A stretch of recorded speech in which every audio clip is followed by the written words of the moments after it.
And it reads, yea, my own familiar friend, whom I trusted, which did eat of my bread, hath lifted up his heel against me. But thou, O Lord, be merciful unto me, and raise me up, that I might requite them. By this I know that thou favorest me, because my enemy doth not triumph over me. Amen? Amen. And our thought for this morning is the rise of the fallen. I'm still here. Look at your neighbor and tell them, I'm still here. I'm still here. Been through some stuff, but I'm still here. Been through some heartaches, but I'm still here. I don't look like what I've been through, but I'm still here. Amen? Amen. Y'all may be seated. Amen. Amen. Amen. We're not going to be long, so y'all don't get too comfortable. Y'all don't get too comfortable, because we're not going to be too long. You know, one of the things that when you are trying to do what God has called you to do, you will find yourself having to deal with some issues. But not only will you have to deal with issues in serving, but also you may have to deal with interpersonal issues as well. This is why our preparation before elevation is not just intrapersonal, but also interpersonal. Because there are some things that I have to be groomed for as I'm prepared to serve people. But also there's some things that God must deal with me with in order so I can be more effective. And so then we find ourselves in peculiar positions, in peculiar situations, because sometimes, Pastor Mac, my situation does not reflect the prophecy on my life. There's a time when I'm in the wilderness, but I've been promised Canaan. There's a time when I've been promised the palace, but I'm in the pit. There's a promise when I'm promised to be a king, but I find myself in a cave. And so then we have to find ourselves not allowing what has happened to us to dictate who we are. Jeremiah said the summer has passed and the harvest has ended, and yet we still not healed. God has spoken some things to us. God has revealed through his blessings being still released in our life to show us I'm not in the same place where you were hurt. This is why sometimes it's mind-boggling to us, because when I search the word, I'm often searching for where I am, and God is talking from where he is. And so then sometimes I can't understand, God, why are you talking about Canaan and I'm in Egypt? All right. Does thou not carest about what has happened to me? And so then we have to find ourselves pushing to this place that after we've done all to do to stand, after we've stayed on the word and kept our mind stayed on him, we have to find ourselves being able to stare at God.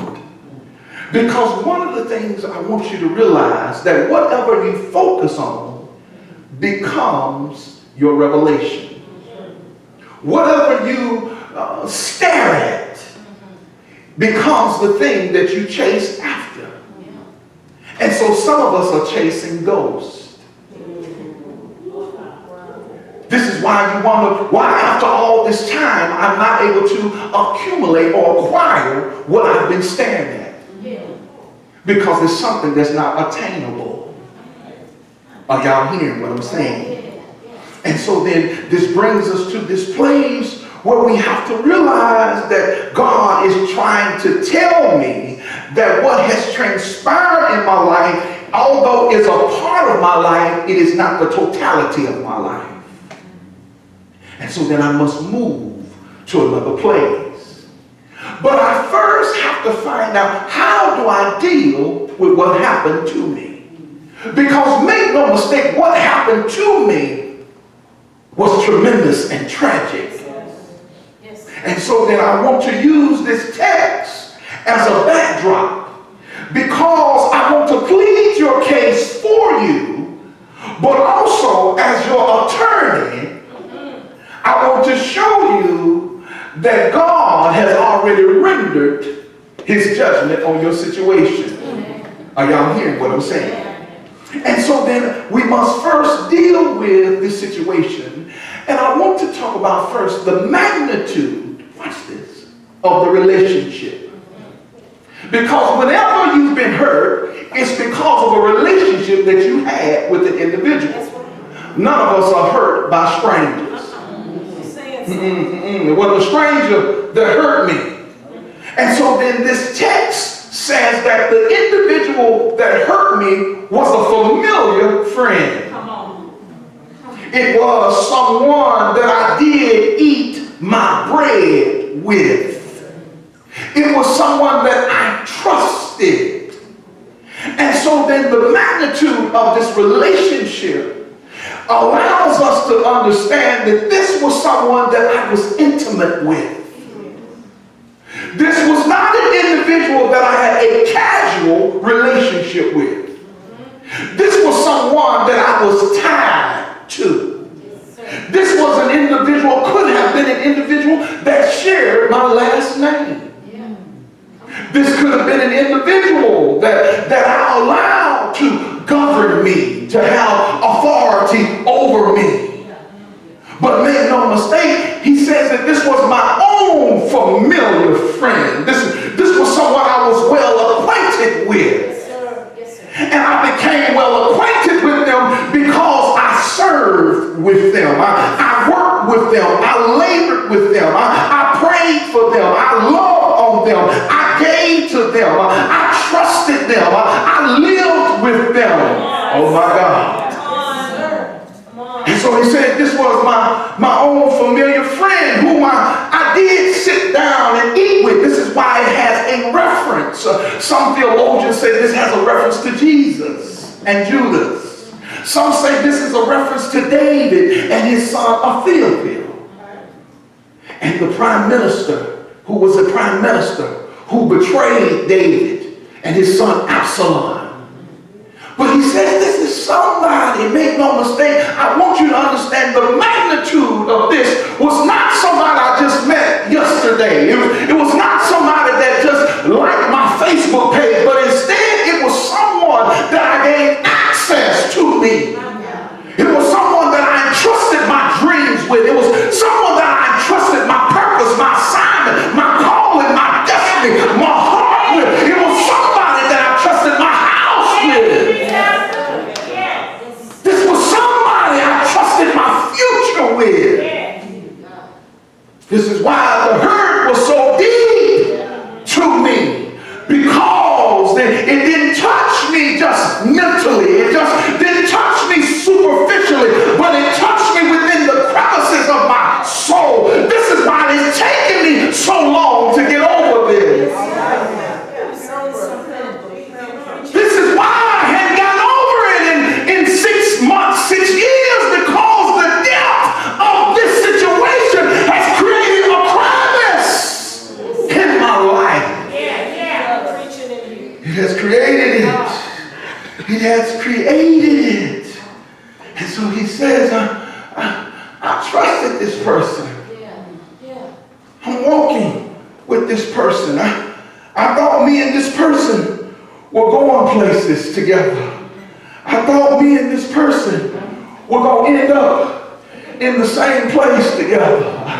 I thought because we got on the same track together, because we decided that as long as we're on the same mindset, I thought that if this person would see me and I'm walking with them and we're connected to the hip, our children go to school together, our wives fellowship with each other, we fellowship with one another. I thought that as long as we kept walking simultaneously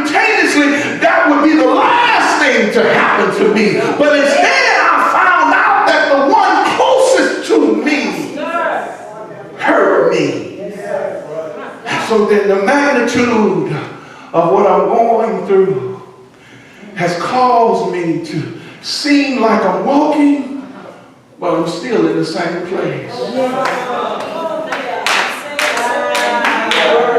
The new season came, but I'm still in the same place.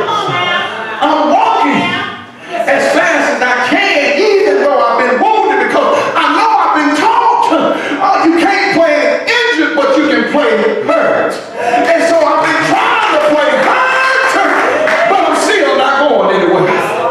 No matter what I do, no matter how I pray, no matter how many people lay hands on me, no matter how many people prophesy, no matter how many people touch and agree, I find myself still in the same place. Because the magnitude of this hurt took me somewhere I didn't want to go. The magnitude of this hurt took me somewhere I wasn't planned on going. And so then I have problems catching my footing. I'm having problems. Seems like I take one step forward, I end up in the same place. And so then although I try to eradicate the memory of what has transpired, and I believe that if I get back on the field of play and start playing, that ultimately I end up playing where I'm supposed to end up, but I find myself still back in 2016, back in 2014, back in 2005, back in 1988, all because the magnitude of this relationship was deeper, and it has created in me this gap that is strong, that this gap won't be closed easily. This gap won't be closed because I decide to ignore it. This gap won't move because I just lift up holy hands. This gap won't move, Pastor Matt, because I speak in tongues. Right? Tell the truth. This gap. And so some of us even believe that maybe if I found someone else, maybe that would fix me. Maybe that would cure me. Maybe that would help me. Maybe that would resolve what has happened to me. And I find that even after I've expired and exhausted all of those things, Lady Benton, that I'm still in the same place. That I'm still here. I'm still in this same place.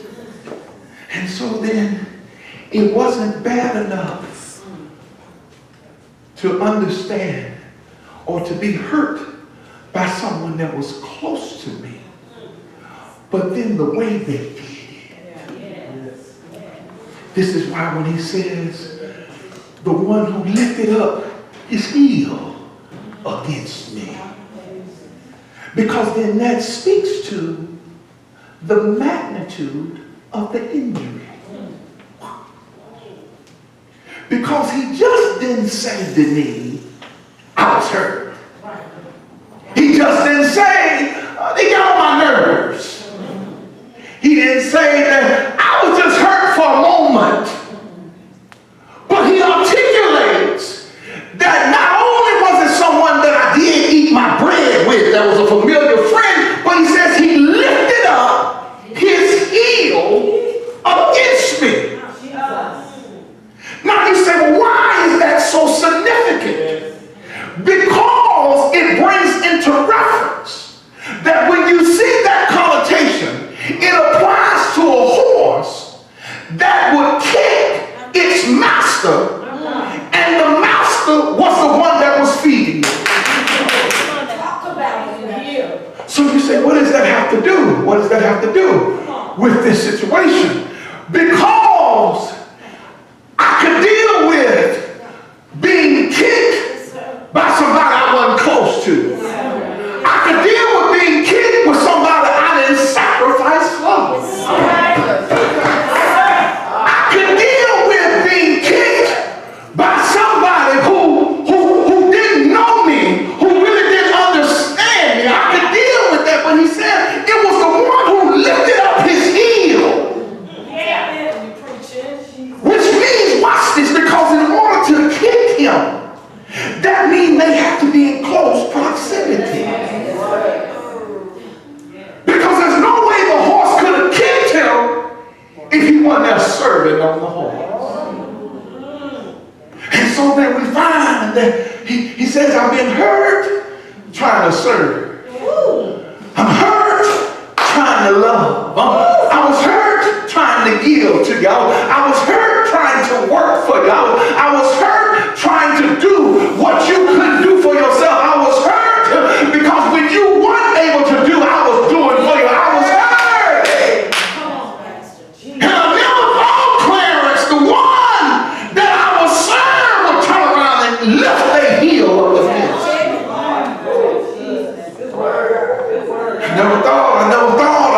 I never thought that my own child would betray me. I carried this child in my womb for 9 months. Why would this child lift up his head and his heel against me? I don't understand. I don't understand. I'm trying to understand. I'm trying to accept what has transpired, but I can't fathom, I can't equate, I can't computate, I can't calculate how what I've done to you gives me the reward of what you've done to me. I could understand if I was a mean, cantankerous heifer, but the fact that I was loving and giving, I can't figure out why you was a mean junkyard dog. I could understand. If I hadn't picked up your fucking drawers, I could understand. If I hadn't went and got you some food to eat, I could understand. If I didn't labor for you and go to your house and wash your clothes and iron your clothes and go to work for you and give you my money, I could understand if you hadn't done that. But he says the one that lifted up his heel against me. That's what I'm trying to fathom. Because many times, when you're in this situation, here's where you good Christians do. You start internalizing and trying to figure out that it must have been something I've done. Because, Sadie, I understand mathematics. 1 plus 1 supposed to be 2. So I figure, if I render this, then I'm supposed to get this. So by the fact that I didn't get this, my scientific reasoning said that I must have given something to render what I got. But then when I go back and I look at what I gave, I can't find nothing in the midst of what I gave you that will make you lift up your heel against me. When you said show up, I showed up. When you said be there early, I was there early. I can't figure out what did I do? Come on. That will make you lift up your heel against me. When I'm the one in the trench with you. I'm the one walking beside you. I'm the one that has your back. This is what David or even Jesus will say. I can't figure out why would Judas? Why would my prime minister do this to me? It doesn't make sense, Clarence. I know I'm not the smartest man on the planet, don't profess to be. But I can't figure out how my good brought this evil. Yes. This is why sometimes it's hard to get healed. Yes, sir. Because typically we've been taught or what we've come to learn, because here comes my science background. In physics, there's a third Newton's law that says for every action, there's an equal and opposite reaction. So then, I'm trying to figure out, based upon my action, why I got this reaction. Right. You're saying something. You're saying something. And no matter whom I talk to, because make no mistake, when I talk to you, you say the same thing. You can't figure it out either.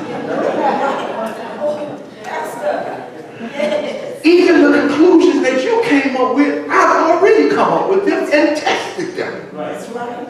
And they have not gotten me to a point where I can understand why this has happened to me. And so then by the fact that the magnitude of not only our relationship was so great, which facilitated the magnitude of this injury to me. It makes me wonder, after being here for such a time, is it possible that I ever move past this? That's good right there. Because the damage is so deep. And see, let me pause for a minute right here. Watch this. Because I'm trying not to walk in unforgiveness. Trying. Because I know what unforgiveness will do. I'm trying not to do that. But then, I believe that I've forgiven, then why am I still hurting?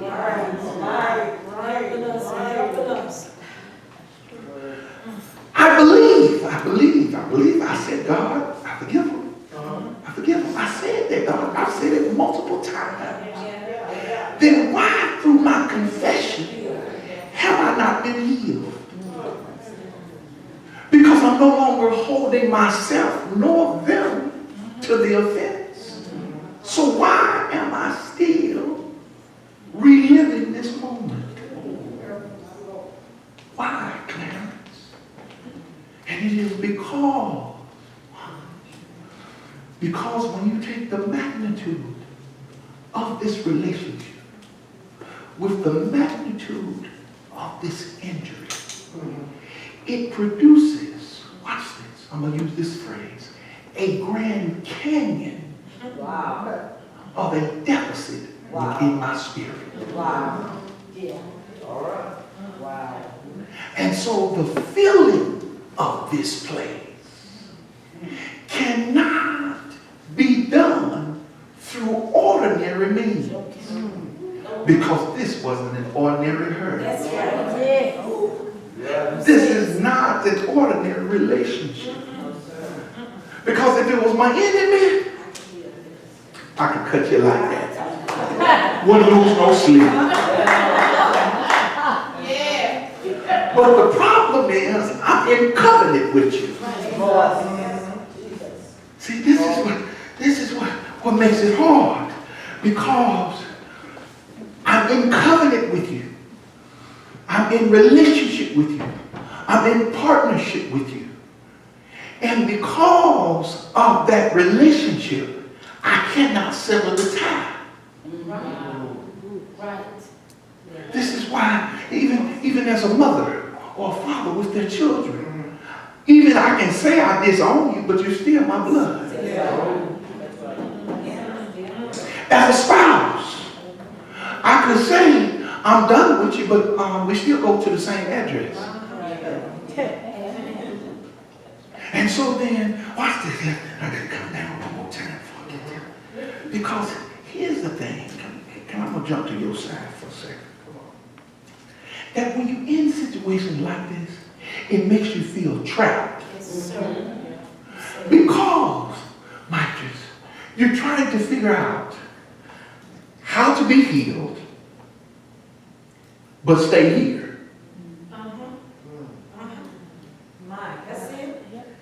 And that seems like an oxymoron. Stay here and be healed. When here is where I was hurt. So how can I get healed in the place where I was hurt? And so that's what makes you feel trapped. It makes you feel, I don't know, let me see. It makes people, an individual feel, God, why are you playing this joke on me? You love me, why have you trapped me here?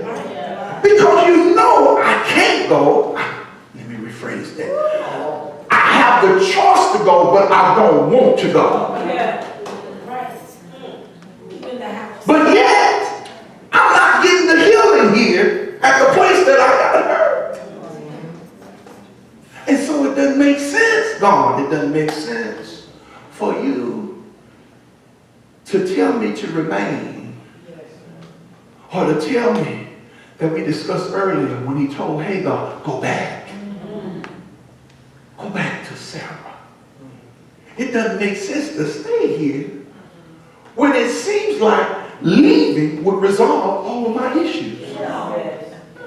But let me fast forward to some of you who have left. So you got to a new place and look like the hurt followed you. So then you have to then examine that the hurt must not be in the place, but be in me. Because if I've shown up in a different place, if I'm with a different person, if I'm with a different job, I'm at a different church, then it's not the church. If I'm in a different place and I'm still hurting, then the hurt is in me. This is why I have to ask you the question. Are you in the hurt, or is the hurt in you?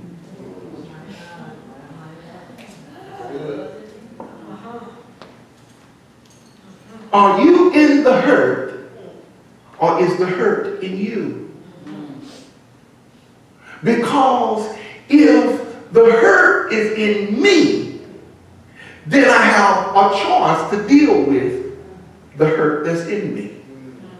I can reposition myself in relation to the hurt.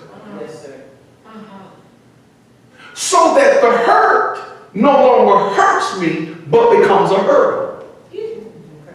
Are y'all hearing what I'm saying? But in order to get to that place, because that sounds good here in church. Yes, sir. I got you. Got you. Sounds good here while they singing, hallelujah.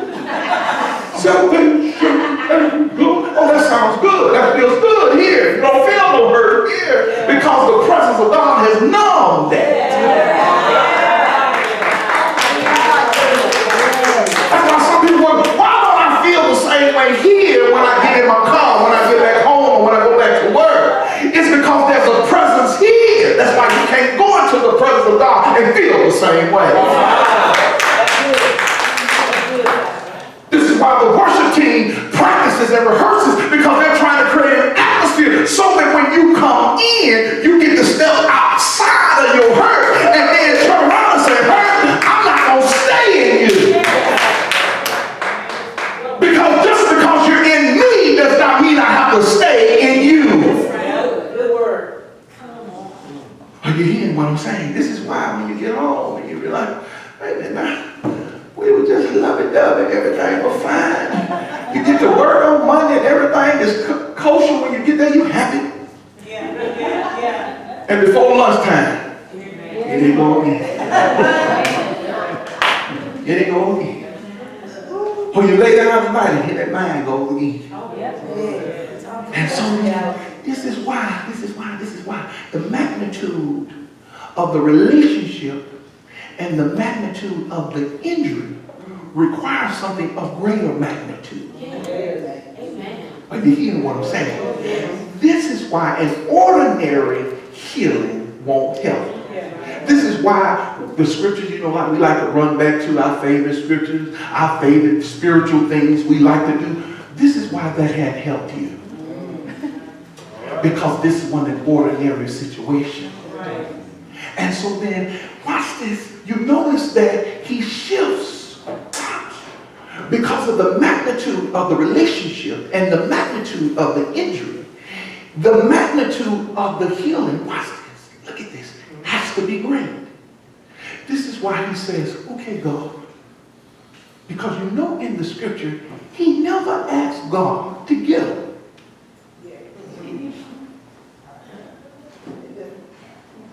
Listen what he asked. He says, be merciful to me. Notice he didn't say nothing about that. He says, be merciful. Watch this. Go to the next one. He says, be merciful to me. He says, give me favor. Watch this. What else did he say? Besides being merciful, he said, give me favor. Then he says, raise me up. Why? Watch this.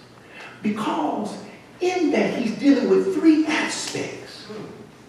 Because when you're hurt like this, it's not only your well-being that's injured, your well-doing that's shifted, but also your welfare. Yes, sir. Yes, sir. Watch this. Okay, let me prove it to you. When we get hurt, we don't want to talk to nobody no more. We don't want to serve no more. We don't want to answer the phone no more. We don't want to pray no more. We don't want to dance. We don't want to shout. We don't want nobody food. Don't say that to me. Okay, say something. Because I done told you. I can show you better than I can tell you. And so when the magnitude, because of the magnitude, Deshaun, this is why just saying, that's why that's not enough. Because you're only addressing one level of where I've been hurt. That's good. That's good. Are you hearing what I'm saying? And so this is why he said, God, be merciful to me. Because my well-being, my emotional state has been injured. I'm not stable right now, God.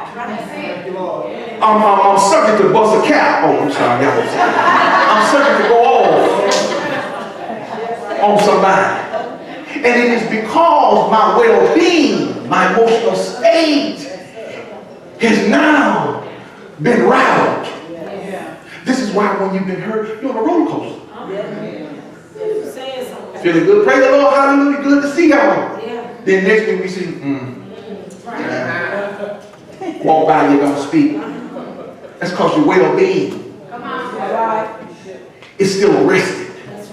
And so he says, God, be merciful to me. He says, render me mercy. Because, watch this, he said, well, why would he ask render mercy when he ain't the one that did anything? Because he's saying, God, be merciful to me because I want to do something to others.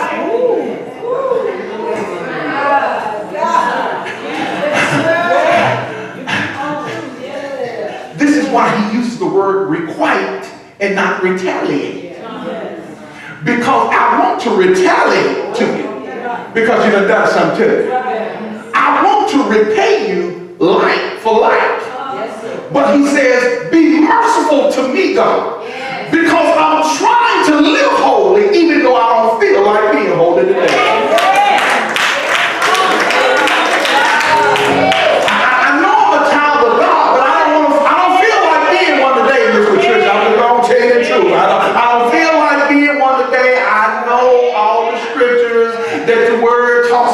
Many of the afflictions of the righteous. I got all that. But the truth of the matter, my emotional state is in a rest and I don't feel like it. And so I'm saying, God, be merciful to me because I'm trying to make the best out of a bad situation. He said, be merciful, be merciful.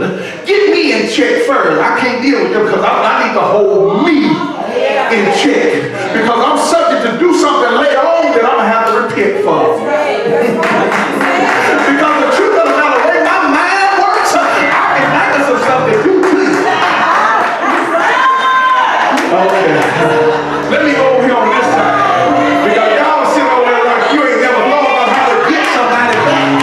You ain't done something to you. You might not have done it, but you know it. What's the difference? And so he said, be merciful, God, be merciful to me because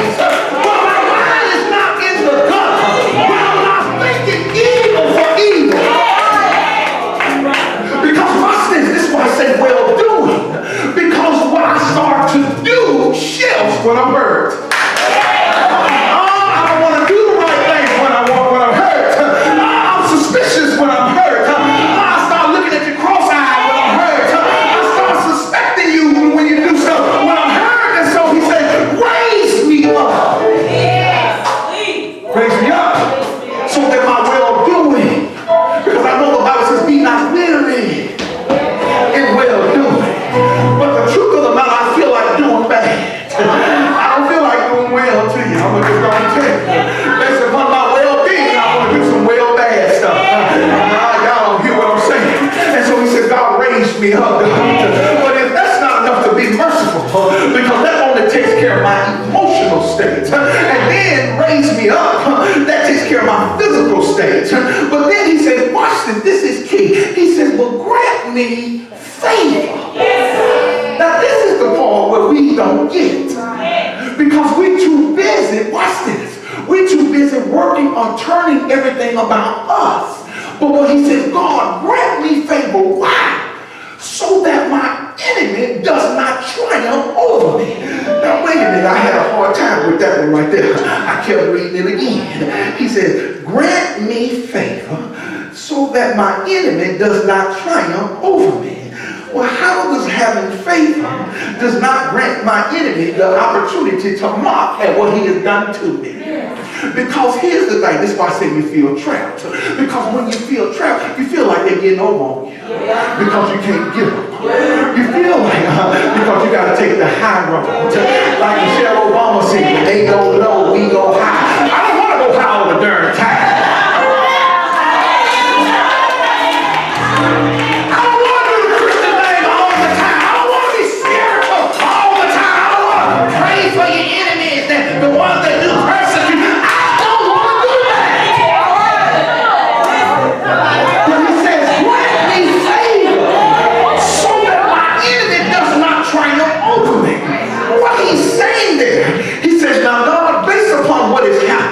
Based upon who did this to me, because it's not like what happened to me happened in secret. It was on full disclosure. So he says, grant me favor so that my enemy does not triumph over me. Because the reason he says this is because it would appear that based upon what happened to me, that my enemy should have the last say so. And so he said, no, I don't want you to retaliate. I don't want that. He said, I want to requite them. So why are you using that word, requite them? It is because he says this. Because if I retaliate, that means I got to get in the gutter with them. See, let me help you out. You can't do folk bad and not get down in the gutter with them. Because if you're going to get to them, you got to go down with them. So that's why you can't stand on the shore. You got to get out there with them. So that won't work. But then he says requite them, because what that means is that I'm not going to repay them like for like. But when you grant me favor, what you are saying is the design of that hurt did not triumph over me. In other words, what looked to be my end was not my end. What looked to be my defeat was not my defeat. What looked like they had the last say so because they see me crying, they see me hurt, they see I done lost my job, they see people that betrayed me, they see people that walked on me. He said, but grant me favor so that what you end up doing is raising me up to a place now when the design of what they did in my life does not travail over my life. And so then I need you to be merciful because I'm trying to bring my mind beyond what they did to me. Put me back on the track so that I then can get back on the path, but give me favor. See, watch this. You say, why is that so significant as well? Because when you ask for the favor of God, it's hard to walk in the favor of God and walk in bitterness at the same time. And so when the favor of God shows up, it shows up in such a way that God blesses you that you don't even think about who did something to you. And so then he said, grant me favor, God. so that my enemy does not triumph over me. Because I need you to take care of my well-being. I need you to take care of my well-doing. But don't leave my welfare out either.